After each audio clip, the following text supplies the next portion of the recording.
जय श्री श्याम भक्तों, आज है उत्पन्ना एकादशी। आज के दिन एकादशी का उत्पन्न हुआ था और भगवान विष्णु को अति प्रिय होती है एकादशी। आज हम एकादशी मातम कथावासा सुनेंगे। बोलिए विष्णु भगवान की जय। श्रीमन नारायण नारायण नारायण, श्रीमन नारायण नारायण नारायण, भजमन नारायण नारायण नारायण, श्रीमन नारायण नारायण नारायण। श्री सुत जी महाराज सौनक आदि 88,000 ऋषियों से बोले, हे महर्षियों, एक वर्ष के अंदर 12 महीने होते हैं और एक महीने में 2 एकादशी होती है। सो एक वर्ष में 24 एकादशी होती है। जिस वर्ष लौंद यानी कि अधिक महीना पड़ता है उस वर्ष 2 एकादशी बढ़ जाती है। इस तरह कुल 26 एकादशी होती है। पहली एकादशी का नाम है उत्पन्ना, दूसरी का नाम है मोक्षदा, जो मोक्ष प्रदान करने वाली होती है। तीसरी है सफल, सफलता देने वाली। चौथी है पुत्रदा, पुत्र को देने वाली। पांचवी है षटतिला, छठी है जया। सातवीं है विजया। आठवीं है आमलकी। नवीं है पाप मोचनी, पापों को नष्ट करने वाली। 10वीं है कामदा। 11वीं है बरुथनी। 12वीं है मोहिनी। 13वीं है अपरा और 14वीं है निर्जला। 15वीं है योगिनी। 16वीं है देवसैनी। 17वीं है कामिदा। 18वीं है पुत्रदा। 19वां है अजा। 20वीं है परिवर्तनी। 21वीं है इंदर। 22वीं है पांसाम कुसा। 23वीं है रमा।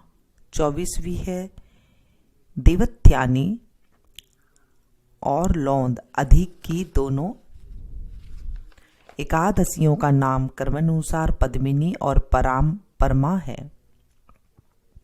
ये सब एकादशी यथा नाम तथा गुण वाली होती है।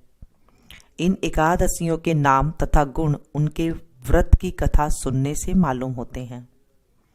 जो मनुष्य इन एकादशियों के व्रत को शास्त्र अनुसार करते हैं उन्हें उसी के फल की प्राप्ति होती है।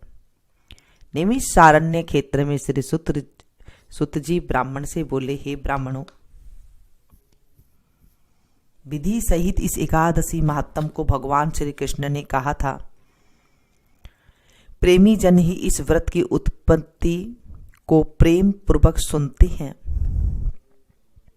और इस लोक में अनेकों सुखों को भोग कर अंत में विष्णु पद को प्राप्त करते हैं। श्री सुत जी बोले, हे ब्राह्मणों, सबसे प्रथम इस एकादशी महात्म को भगवान श्री कृष्ण ने अर्जुन से कहा था। उसी प्रकार उसी के अनुसार मैं आपसे कहता हूं। अर्जुन ने कहा, हे जनार्दन, इस एकादशी का व्रत का महात्म क्या है? इस व्रत के करने से क्या पुण्य मिलता है और इसकी विधि क्या है? सो आप मुझसे कहिए। ऐसा सुनकर श्री भगवान ने कहा, हे अर्जुन, सबसे पहले हेमंत ऋतु के मार्गशीर्ष महीने में कृष्ण पक्ष की एकादशी का व्रत करना चाहिए। 10वीं की शाम को दातुन करना चाहिए और रात को भोजन नहीं करना चाहिए। एकादशी को सुबह संकल्प नियम के अनुसार कार्य करना चाहिए। दोपहर में संकल्प पूर्वक नदी, सरोवर, बावड़ी, कुआं आदि में से किसी में स्नान करना चाहिए। स्नान करने के पहले शरीर पर मिट्टी का चंदन लगाना चाहिए। चंदन लगाने का मंत्र भी है। अश्व क्रांते, रथ क्रांते, विष्णु क्रांते वसुंधरे, ऊर्ध्वी त्रापी वराहेण कृष्णेन सतबाहुना। मृत्यु के हरे में पापम यन्मया पूर्व संचितम त्वया हतेन पापेन गच्छामि परमागतिम। व्रत करने वाले को स्नान करने के पश्चात पापी, चोर, पाखंडी, दूसरों की बुराई करने वाला, पर स्त्री गमन करने वाला, दुराचारी, दूसरे के धन को चुराने वाला, मंदिर में चोरी करने वाला, इन सब मनुष्य से बात नहीं करनी चाहिए। यदि अनजाने में इनसे बात हो जाए तो इस पाप को दूर करने के लिए सूर्य नारायण के दर्शन करने चाहिए। स्नान के बाद धूप दीप नेवस से भगवान का पूजन करना चाहिए। रात को दीप दान करना चाहिए। ये सत्कर्म भक्ति पूर्वक करने चाहिए। उस रात को नींद और स्त्री प्रसंग को त्याग कर देना चाहिए। एकादशी के दिन तथा रात्रि को भजन, सत्संग आदि कर्मों में व्यतीत करनी चाहिए।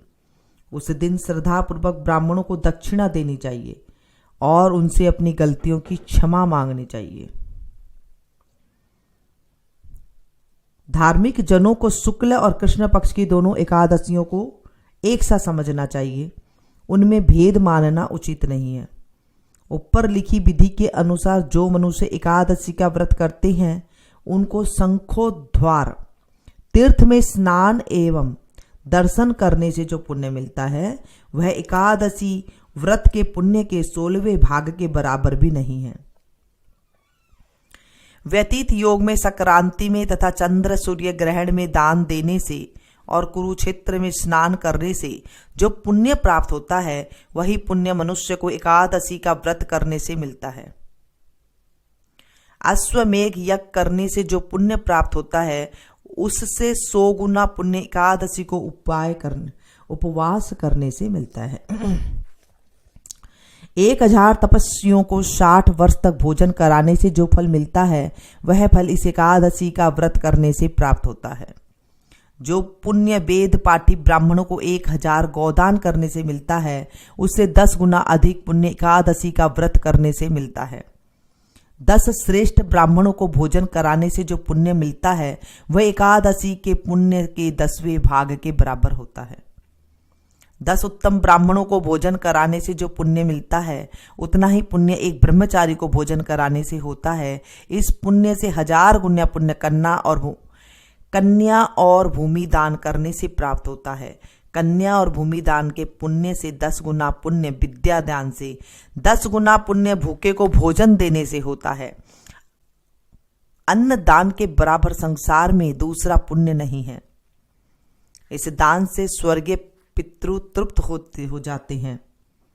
इस दान का महात्म देवता भी वर्णन नहीं कर सकते हैं।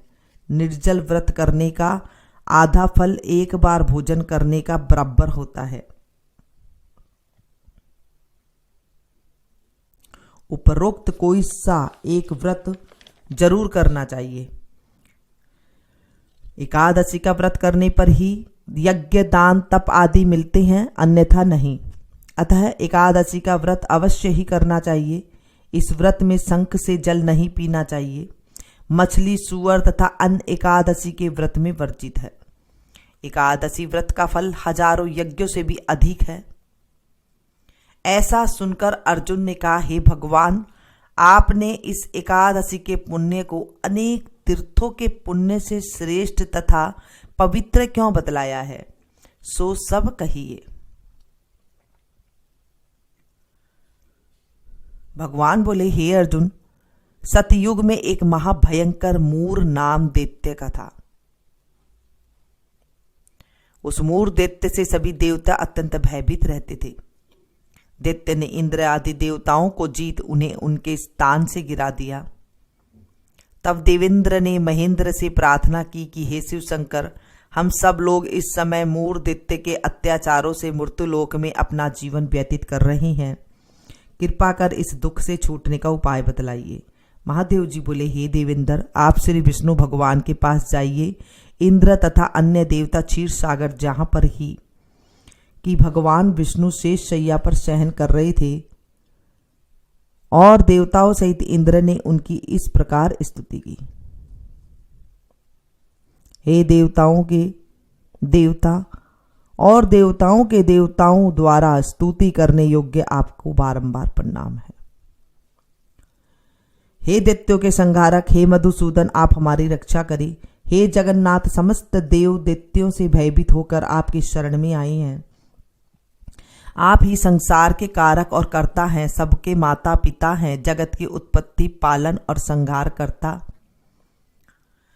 तथा देवताओं की सहायता करने वाले और शांति प्रदान करने वाले हैं। आकाश पाताल आप ही हैं। तीनों लोकों को उत्पन्न करने वाले ब्रह्मा, सूर्य, चंद्र, अग्नि, हव्य, स्मरण, मंत्र, यजमान, यज्ञ, कर्म, कर्ता, भोक्ता आदि आप ही हैं।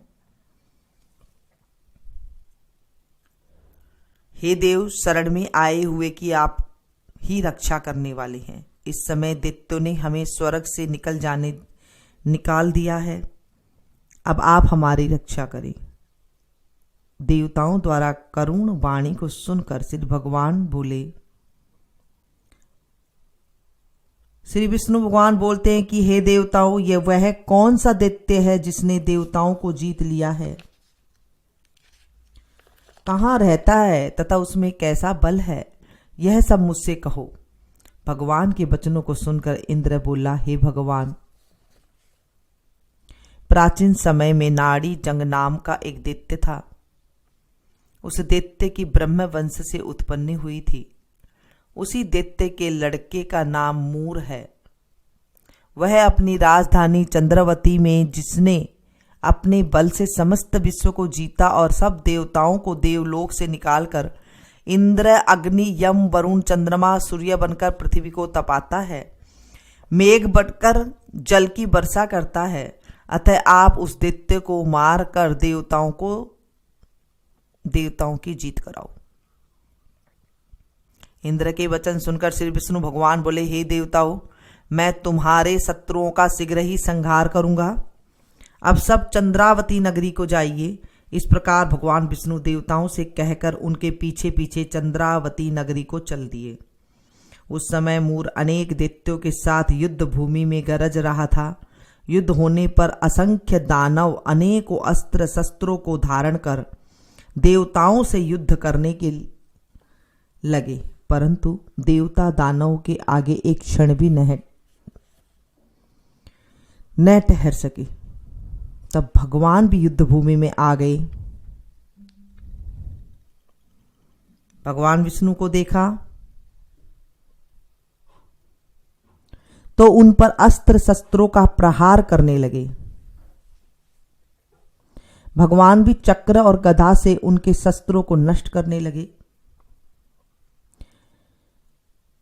इस युद्ध में अनेकों दानव सदैव के लिए सो गए, परंतु दैत्यों का राजा मूर भगवान के साथ निश्चल भाव से युद्ध करता रहा।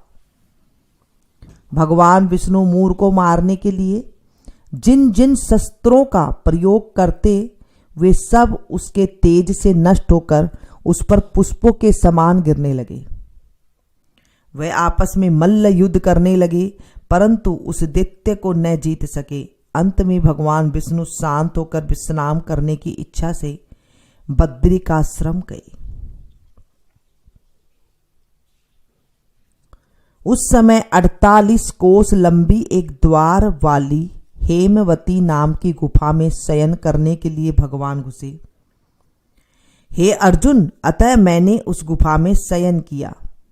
वह दैत्य भी वहां आया, मुझको शयन करता देख मारने को तैयार हो गया।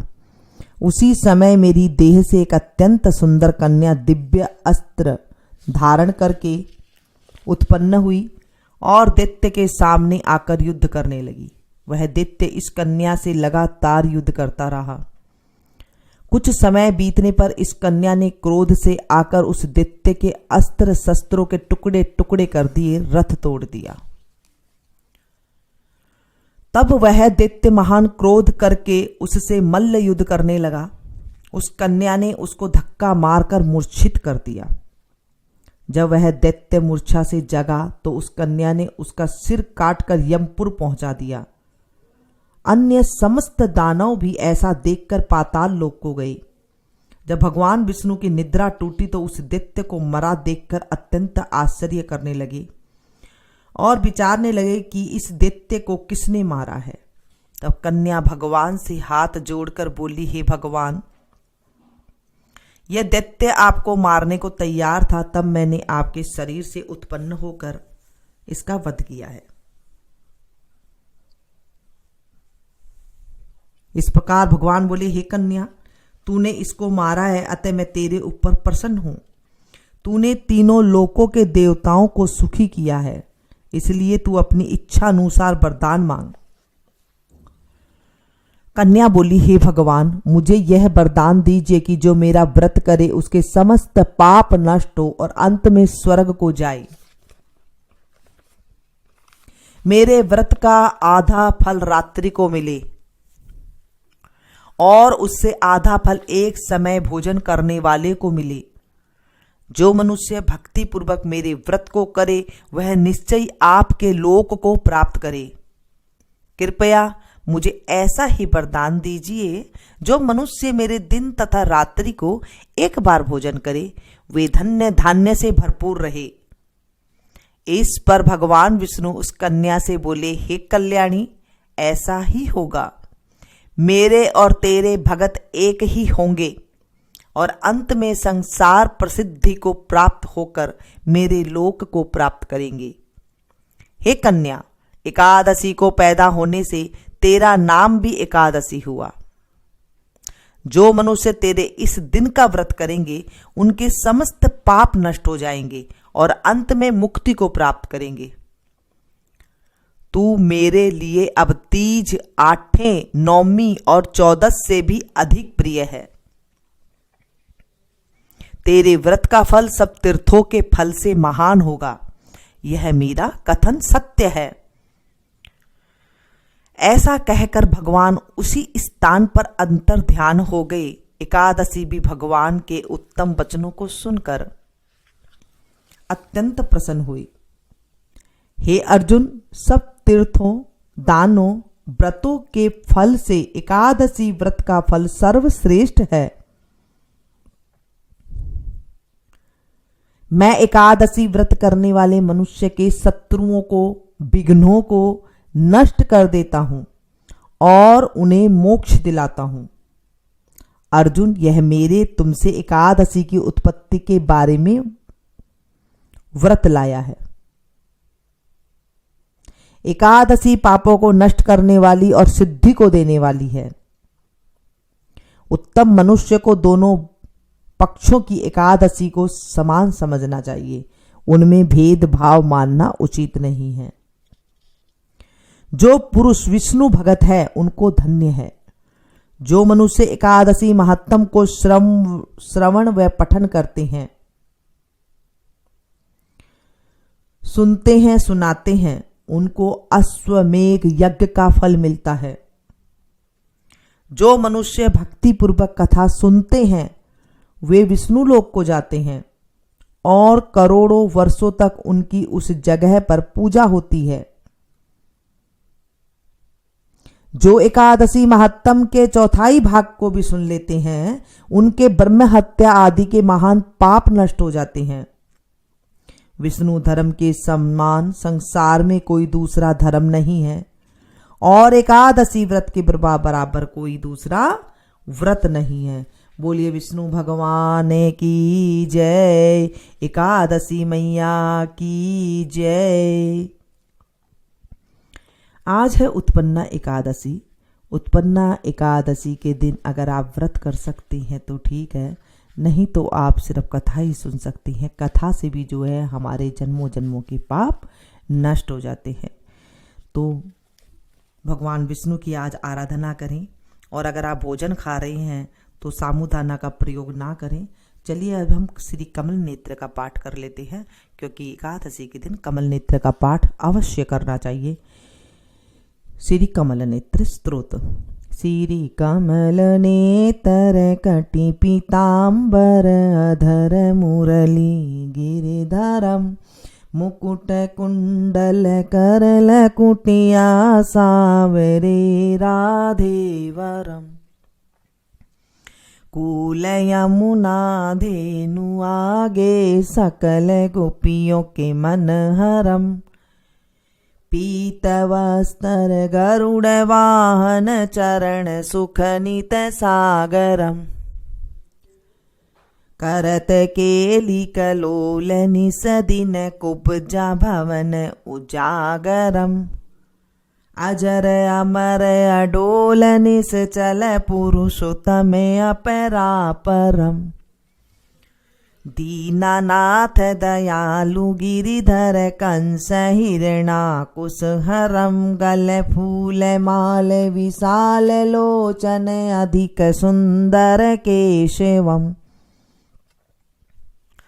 वंशीधर वासुदेव छल्या, बलि छलो हरि वामनम। जल डूबते गजराख, लीनो लंका छेदो रावणम। सपत दीप नव खंड 14 भवन, कीनो राम जी एक पलम। द्रौपदी की लाज राखी, कहाँ लो उपमा करम। दीनानाथ दयालु पूर्ण, करुणामय करुणाकरम। कवि दत्त दास विलास, निस दिन नाम जपत नित नागरम। प्रथम गुरु जी के चरण बंदो, यस्य ज्ञान प्रकाशितम। आदि विष्णु जुगादि ब्रह्मा, सेविते शिव शंकरम।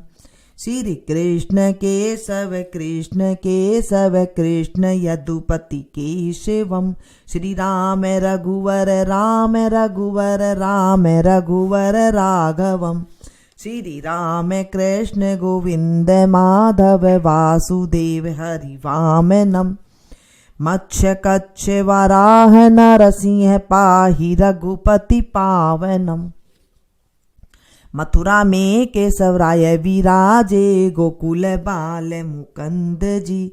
श्री वृंदावन में मदन मोहन, गोपीनाथ गोविंद जी। धन्य मथुरा धन्य गोकुल, जहाँ श्रीपति अवतरे। धन्य यमुना का नीर, निर्मल ग्वाल बाल सखावरे।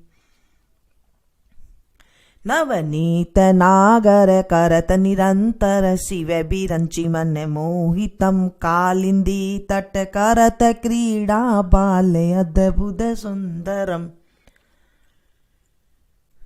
ग्वाल बाल सब सखा विराजे, संग राधे भामिनी। वंशीवट तट निकट, यमुना मुरली की टेर सुहावनी।